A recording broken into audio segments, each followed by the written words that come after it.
우리는 3.1운동 100주년을 맞이하고 있습니다. 어, 이미 오전에 담임 목사님께서 이야기해 주시긴 하셨지만 기독교인 우리는 왜 3.1운동을 기억해야 할까요? 3.1운동 당시 장로였던 남강 이승훈 선생님은 여러분이 다 나라의 주인이니까 누굴 믿지 말고 다 일어서서 만세를 불러야 됩니다. 그렇게 하면 독립이 됩니다. 라고 연설했다고 합니다. 이 말은 본질적으로 누구나가 다 사람이요 하는 말이죠. 독립에 대한 이런 일을 남한테나 혹은 양반이나 엘리트에게 맡기지 말고 스스로 독립을 위해 누구나가 다 일어나라는 그런 말입니다. 그래서 신분고하를 막론하고 누구라도 사람이라는, 누구라도 독립을 외칠 수 있는 사람이라는 그런 이야기입니다. 이 이야기를 곰곰이 따져보면 3.1운동은 국가의 독립을 주장하는 것 이전에 자신이 사람임을 깨닫는 것이고 자기 앞에 선 사람 또한 사람임을 깨닫는 운동이라는 것을 우리는 깨닫게 됩니다.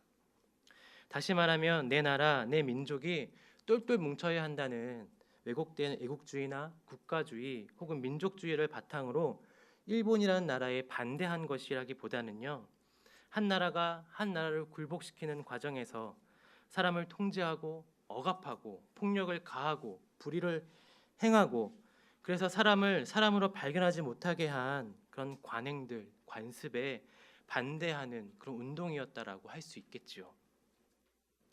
따라서 3.1운동의 핵심적인 주장은 강한 자가 힘없는 자를 자기 마음대로 주관하는 것이 옳지 않다 하는 선언이라고 할 수 있겠습니다. 나만 사람이 아니고 너도 사람이다 하는 말인 것이죠. 너도 하나님의 형상이고 너도 하나님의 자녀다 하는 외침이었던 것입니다. 내가 배불리 먹고 편안한 집에서 살고 싶은 것처럼 너도 배불리 먹고 편안한 집에서 살고 싶기 마련이야. 내가 존중받기를 원하는 것처럼 너도 존중받기를 원하기 마련이야 하는 그런 마음에 그런 고백인 것이지요. 1919년에 가득 찼던 독립의 열망은 시간이 갈수록 퇴색되어져 갔습니다. 한때 독립운동을 위해서 열심을 다해 나섰지만 어느 사이엔가 일본 제국주의에 부역하고 협력하는 사람들이 생겨났습니다. 이는 민족을 팔아먹는 것을 넘어서서 자기 자신의 안위를 보존하고 자기 생존만을 가장 우선적으로 여기는 원죄적인 습관이 반복되었다는 것을 우리는 다시 한번 짚어볼 수 있습니다. 일제는 저항의 기세를 교묘하게 꺾어놓곤 했습니다. 착취와 수탈은 대대적으로 체계적으로 이루어졌지요. 일제에 협력하는 사람들만 사람처럼 살 수 있다고 구슬렸고 협력하지 않는 사람들 그리고 힘없는 사람들은 일제를 유지하는 도구와 수단으로 소비하고 착취당했습니다. 많은 여성들이 전쟁 성폭력 피해자가 되었고 많은 노동자들이 강제적으로 그 노동력을 착취당하게 되었습니다. 나만 사람이 아니고 너도 사람이다 라고 외쳤던 사람들이 1945년에 가까워질수록 나만 사람이야, 나만 살 거야 하며 일제에 부역하기 시작했습니다. 그들이 아마 1945년에 해방될 것을 알았다면 변절하여 일제에 부역했을까요? 아마 그들은 독립이 불가능할 것이라고 생각해서 그랬을 것입니다. 과연 그날이 오기나 하는 걸까? 도대체 모두가 사람이다 하는 이 외침이 이루어질 수 있는 날이 오기나 할까? 과연 그날이 가능하기나 할까? 하는 막막함과 인내의 고단함, 그것으로 지쳐갔기 때문이겠죠. 이런 막막함과 고단함은 오늘 히브리서를 받아들고 있는 히브리서의 회중들 사이에서도 발견됩니다. 본문으로 돌아가기 전에 한 가지 이야기를 더 나누고 싶은데요. 얼마 전 증인이라는 영화를 봤습니다. 혹시 이 가운데서도 증인이라는 영화를 보신 분 계실까요? 네, 이 자리에서 영화를 홍보하기는 좀 그렇지만 괜찮고 좋은 영화더라고요. 마음이 따뜻해지는 영화였어요. 그래서 혹시 기회가 되시면 이렇게 남편, 아내 손을 꼭 잡고 한번 영화관을 다녀보시는 것도 참 좋을 것 같습니다. 영화에 정우성이라는 배우가 나와요. 세월이 지났지만 참 멋있는 게 일관적인 배우인 것 같은데요. 이 정우성은 이 영화 안에서 변호사 역할로 나옵니다. 오랜 동안 민주사회를 위한 변호사 모임, 그러니까 민변이라고 줄여 이야기하죠. 민변 생활을 하다가 민변 생활을 정리하고 로펌에 들어간 지 얼마 안 된 변호사입니다. 정우성에게는 나날이 깊어지는 파킨슨병에 걸린 아버지와 그리고 그 사람 좋은 아버지가 보증선고 때문에 상당한 빚이 있습니다. 20, 30대를 힘없고 억울한 사람들의 사정을 듣고 그들의 억울함을 풀어주기 위해서 여기저기 뛰어다녔는데 손에 남은 것이라고는 빚과 병든 아버지를 모셔야 하는 고단함밖에 남지 않아 정우성은 지쳤습니다. 이젠 돈 때문에 걱정하며 살고 싶지 않다 하는 그런 마음이 불쑥불쑥 들어옵니다. 정의감이 밥 먹여주지 않고 빚도 갚아주지 않는다는 것을 절절하게 느끼고 있습니다. 로펌에서 제공한 벤츠와 명품 슈트를 받아들고 또 적당히 더러워진 대가로 얻게 된 승진의 기회를 놓치고 싶지 않습니다. 적당히 타협하며 편하게 살고 싶다 하는 그런 바람이 정우성의 마음 가운데 스며들 차에 맡게 된 한 사건의 증인인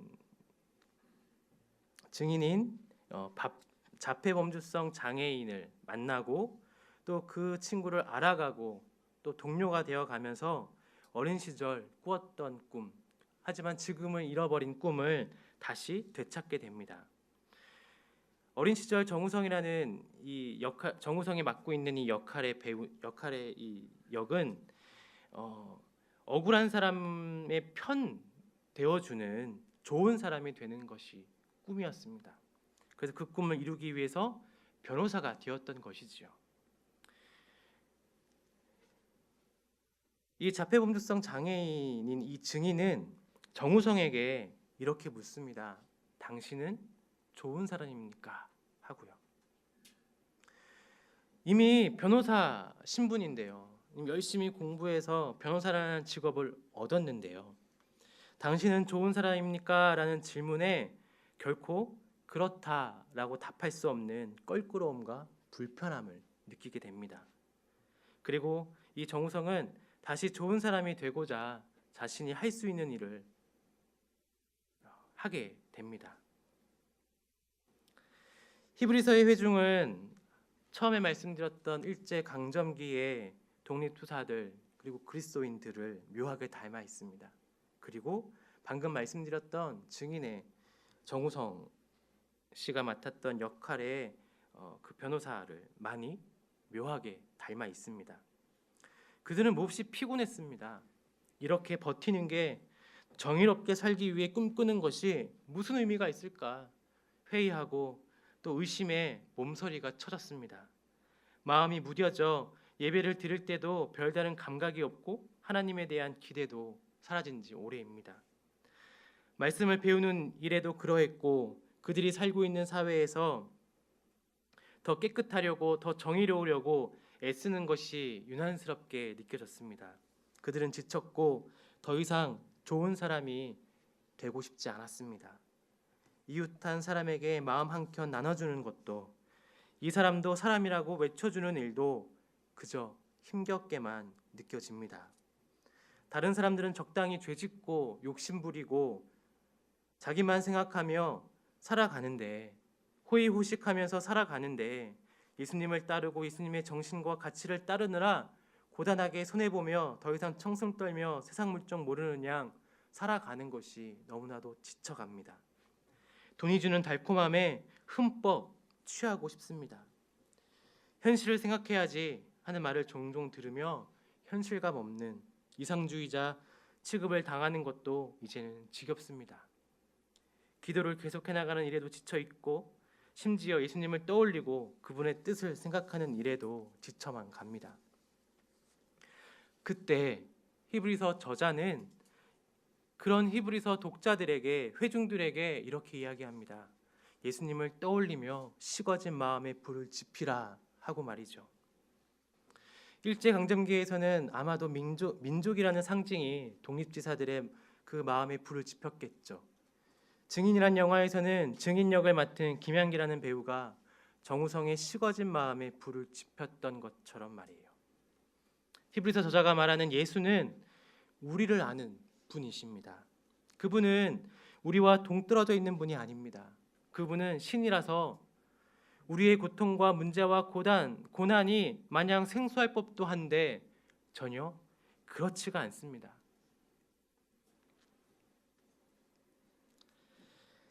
내신을 벗으라라는 책이 있습니다. 그 책에 인용되어 있는 한 이야기를 나누고자 하는데요.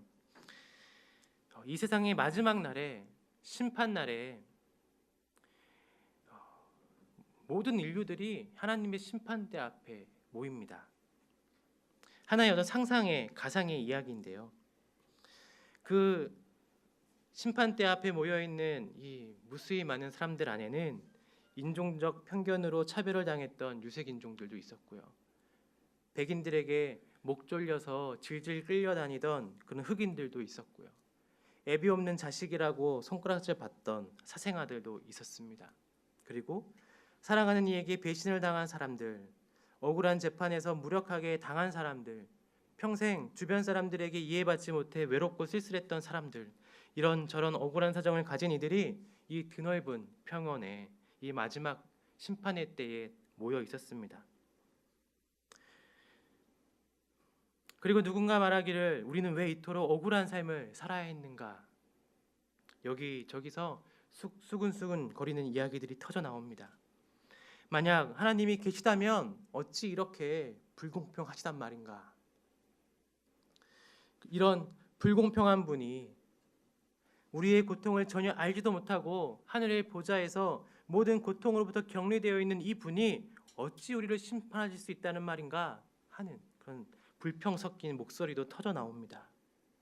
그가 우리의 무슨 고통을 안다는 말인가 하면서 말이죠. 그러자 다른 곳에서 또 한 목소리가 터져 나옵니다. 하나님을 사람으로 태어나게 하자.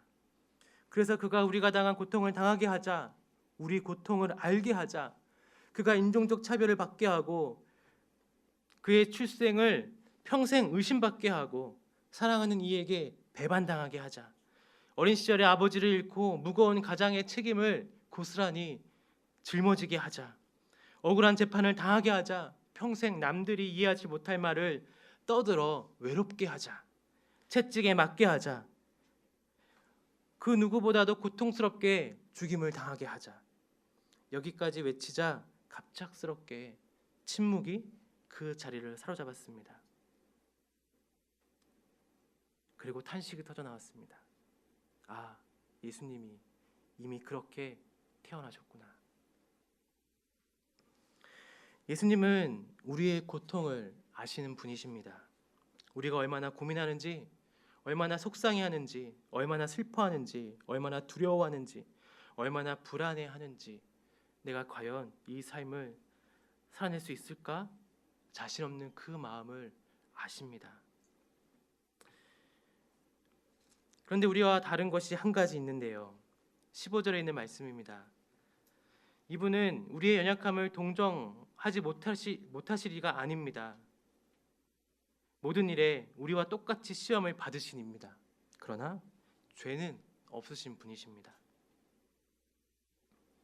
예수님은 인간과 똑같은 고통을 경험하며 버거운 삶 속에서 흔들렸지만 줄곧 하나님이 꿈꾸었던 것을 따랐습니다. 우리와 같이 번민하고 두려워했지만 하나님이 처음 세상에 품으셨던 그 뜻과 그 의도를 마침내 이루어내셨습니다. 예수님은 우리의 모든 유혹과 혼란과 연약함과 고통에 고스란히 노출되셨지만 여전히 그리스도셨습니다. 편하게 살 수 있었던 분이, 사람들의 갈채를 받을 수 있었던 분이, 인상적인 업적을 이룰 수 있었던 분이 그러지 않았습니다. 그저 묵묵히 자신의 길만을 가셨습니다. 그분은 고단했지만 흔들려도 자신의 길을 걸어간 유일한 분이시기에 우리에게 나를 따라오라 하실 수 있는 유일한 분이 되셨습니다. 그리고 하나님의 뜻을 땅에서도 이루도록 걷는 우리의 길에서 우리 옆에 함께 계시면서 이 길을 걸어가 주는 분이 되셨습니다. 그분 때문에 우리는 고단하여 포기하고 싶은 이 길을 힘내어 다시 걸어가게 됩니다. 14절의 말씀을 보게 되면 우리가 믿는 도리를 굳게 잡을지어다 라고 이야기하고 있죠. 메시지 성경으로 이 말씀을 읽게 되면 이렇게 이야기합니다. 그러니 그분을 놓치는 일이 없어야 하겠습니다. 그리고 16절에 그러므로 우리는 긍휼하심을 받고 때를 따라 돕는 은혜를 얻기 위하여 은혜 보좌 앞에 담대히 나아갈 것이니라 라고 말씀하고 있는데요. 이 역시 메시지 성경으로 다시 읽어보게 되면 그러니 곧장 그분께로 나아가 그분이 기꺼이 주시려는 것을 받으십시오. 자비를 입고 도움을 받으십시오 라고 히브리서 저자는 우리에게 이야기합니다. 그래서 히브리서 저자는 우리가 그리고 히브리서 회중들이 주님을 놓치는 일이 없어야 하겠다고 강한 어조로 우리를 권합니다. 더 하나님께로 나아가십시오. 그분께 더 나아가 그분이 주시는 힘을 받아 그리스도인으로서 살아가십시오 라고 우리에게 이야기합니다. 결코 포기하지 마십시오. 히브리서 저자의 이 고백은 마지막까지 충심을 지켜낸 독립투사의 고백과 결을 같이 합니다. 어쩌면 구원이 금방 오지 않을지도 몰라. 어쩌면 이 구원을 내 때에 누리지 못할 수도 있어. 하지만 난 이 길이 옳다는 것을 믿기 때문에 그냥 갈 뿐이야 라고 이야기하던 독립투사들 말이죠. 성공하지 못할 수도 있고 많은 건 누리며 살지 못할 수도 있습니다. 하지만 그래도 신실하게 살 거야.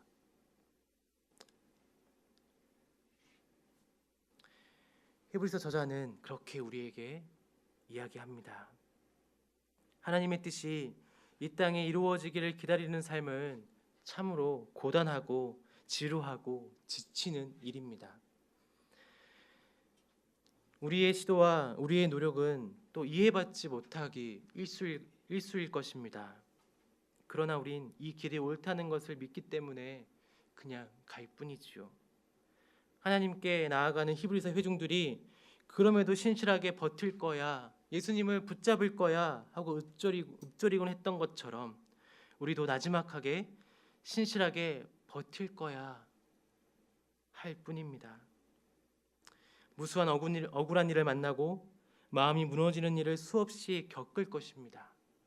그러나 그때마다 우리의 사정을 아시고 우리를 동정하시는 이인, 그래서 우리의 신실한 친구가 되신 예수님이 계시니 이 길을 여전히 신실히 걸어가는 저와 여러분들이 될 수 있기를 바랍니다. 이 악한 시대 가운데에서 여전히 좋은 사람이 될 수 있기를 간절히 바랍니다. 지난 100년 전 많은 사람들이 고대하고 기다렸던 광복이 결국에는 하나님의 은혜로 주어졌던 것처럼 아무리 어두워도 마침내 빛은 밝혀질 것이고 역사를 주관하신 하나님의 뜻은 반드시 이루어질 것이기 때문입니다. 함께 기도하시겠습니다. 하나님, 우리가 살아가는 이 시대가 참으로 고단하고 참으로도 괴롭습니다.